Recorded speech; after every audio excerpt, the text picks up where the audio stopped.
ازيكم يا حبايبي؟ وحشين، عاملين ايه؟ اخباركم؟ وحشين جدا جدا جدا جدا. ايه الاخبار؟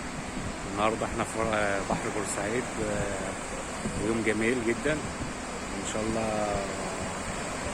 تشوفوا الفيديو ويعجبكم ان شاء الله.